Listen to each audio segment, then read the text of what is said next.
Welcome to big news. నేను మీ గౌసుద్దీన్ షేక్. ఉన్నదే రాస్తా, చూసిందే చెప్తా. తెలంగాణలో అసెంబ్లీ ఎన్నికలకు ముందు అప్పటి ముఖ్యమంత్రి కల్వకుంట్ల చంద్రశేఖరరావు కేసీఆర్ నాటి పిసిసి ప్రెసిడెంట్ రేవంత్ రెడ్డిని వెంటాడారా? రేవంత్ రెడ్డి ఎటు వెళితే ఎటు ఎవరిని కలిసినా ఎవరితో మాట్లాడినా ప్రతిదీ కేసీఆర్ కనిపెట్టారా? ఆయన ప్రతి కదలికను వెంటాడారా, వేటాడారా? ఇప్పుడు తెలుస్తున్న సమాచారం ప్రకారం, ఫోన్ ట్యాపింగ్ వ్యవహారం ప్రకారం కేసీఆర్ రేవంత్ రెడ్డిని చాలా గట్టిగానే వేటాడారు, గట్టిగానే వెంటాడారు. కేసీఆర్ రేవంత్ రెడ్డి ప్రతి కదలికను, ఆయన ఎవరిని కలుస్తున్నారు, ఎవరితో మాట్లాడుతున్నారు, ఏమేం మాట్లాడుతున్నారు, ఆయన దగ్గరికి ఎవరు వస్తున్నారు, ఇలాంటి విషయాలన్నీ కేసీఆర్కు క్షణంలో తెలిసిపోయేవట. అంటే కేసీఆర్ ఎన్నికల్లో గెలుపు కోసం టెక్నాలజీని వాడుకున్నారా? టెక్నాలజీని ఆయుధంగా చేసుకున్నారా? రేవంత్ రెడ్డి ప్రతి ఫోన్ను ట్యాప్ చేశారా? ఇప్పుడు తెలంగాణలో ఈ విషయం కలకలం రేపుతోంది.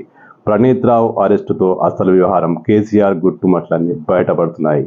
కేసీఆర్ ఫోన్ ట్యాపింగ్ను ఒక ఆయుధంగా మలుచుకొని, ఒక అస్త్రంగా మలుచుకొని ఎన్నికల్లో లబ్ధి పొందేందుకు పూర్తి స్థాయి ప్రయత్నాలు చేశారు. ఇది కాంగ్రెస్ పార్టీకి ఒకంత నష్టాన్ని కూడా కలిగించిందని చెప్పొచ్చు. మరీ దారుణమైన విషయం ఏంటంటే, కేసీఆర్ రేవంత్ రెడ్డి ఫోన్ను ట్యాపింగ్ చేశారు. రాజకీయ ప్రతివ్యూహాల్లో భాగంగా ఇది గతంలో చాలాసార్లు జరిగిన విషయమే. కానీ రేవంత్ రెడ్డి కుటుంబ సభ్యుల ఫోన్లు కూడా కేసీఆర్ ట్యాప్ చేయించారు. కేసీఆర్ అను నేరుగా ఎందుకు చెప్తున్నానంటే, కేసీఆర్ ప్రభుత్వంలోని పెద్దల హయాంలోనే ఇది జరిగింది.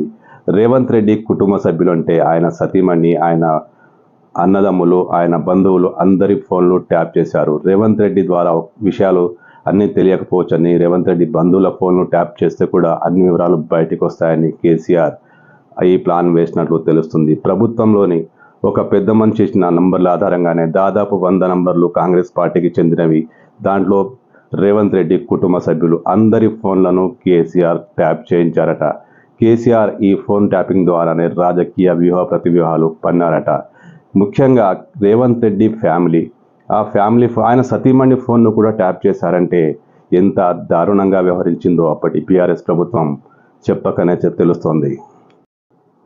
అసెంబ్లీ ఎన్నికలకు 2 నెలల ముందు నుంచే ఈ ఫోన్ ట్యాపింగ్ మరింత ఉధృతంగా సాగిందట. ఎందుకంటే కేసీఆర్ ప్రజలపై నమ్మకం లేకనో మరే కారణం చేతనో ఓటమి తప్పదని భావించారో, పరిస్థితిని తనకు అనుకూలంగా మార్చుకోవాలని అనుకున్నారు. కానీ మొత్తం ఫోన్ ట్యాపింగ్ వ్యవస్థపైనే ఆధారపడ్డారు. ముఖ్యంగా రాజకీయాల్లో డబ్బు పంపిణీ సహజం. కాంగ్రెస్ పార్టీ పంచింది, బీజేపీ పంచింది, బీఆర్ఎస్ అందరికంటే ఎక్కువ పంచింది. చివరకు చిన్న పార్టీలు కూడా డబ్బులు పంచాయి. కానీ ఈ డబ్బు ఎక్కడుంది? ఈ గుట్టుమట్లు తెలుసుకునేందుకు కేసీఆర్ ఫోన్ ట్యాపింగ్ను వాడారు. రేవంత్ రెడ్డికి ఎవరెవరు డబ్బు ఇస్తున్నారు, రేవంత్ రెడ్డి ఎవరికి డబ్బు చేరవేస్తున్నారు, కాంగ్రెస్ పార్టీకి నిధులు ఎక్కడి నుంచి వస్తున్నాయి, ఇవన్నీ కేసీఆర్ ఫోన్ ట్యాపింగ్ ద్వారా కనిపెట్టారట. ఈ కారణంగానే అనేక చోట్ల కాంగ్రెస్ పార్టీ స్థావరాలపై పోలీసులు దాడి చేశారు, పెద్ద ఎత్తున డబ్బులు పట్టుకున్నారు. అంటే కేసీఆర్ ఫోన్ ట్యాపింగ్ ద్వారానే రేవంత్ రెడ్డి ఫ్యామిలీ, రేవంత్ రెడ్డి బంధువులు, కాంగ్రెస్ ప్రముఖ నేతలు, అనేక మంది జర్నలిస్టులు, వ్యాపారవేత్తలు వీరందరి ఫోన్లు ట్యాప్ చేయించి కాంగ్రెస్ పార్టీకి నిధులు ఎక్కడి నుంచి వస్తున్నాయి, ఆ గుట్టుమట్లు ఏంటి అంటూ కేసీఆర్ అన్ని వివరాలు ఆరా తీసి అందుకు అనుగుణంగానే రాజకీయ వ్యూహాలు పన్నినట్లు ఇప్పుడు ప్రణీత్ రావు అరెస్టుతో అసలు విషయం బయటపడుతోంది. బీఆర్ఎస్ పెద్దల అనుమతితో, బీఆర్ఎస్ పెద్దల కనుసన్నలలో ఫోన్ ట్యాపింగ్ చేసిన ప్రణీత్ రావు ఎస్ఐబి డిఎస్పీ, అప్పట్లో ఎస్ఐబిలో ఆయన కీలకమైన వ్యక్తి, ఆయన చెప్పిందే సాగేది. ప్రణీత్ రావు అందరి ఫోన్లు ట్యాప్ చేశారు. అంతా బీఆర్ఎస్ కనుసన్నలలో జరిగింది. ఇప్పుడు రేవంత్ రెడ్డి ప్రభుత్వం ఈ వ్యవహారంపై చాలా సీరియస్గా దృష్టి పెట్టింది. ప్రణీత్ రావుపై టెలిగ్రాఫ్ చట్టం కింద కేసు నమోదు చేసే యోచనలో ఉన్నారు.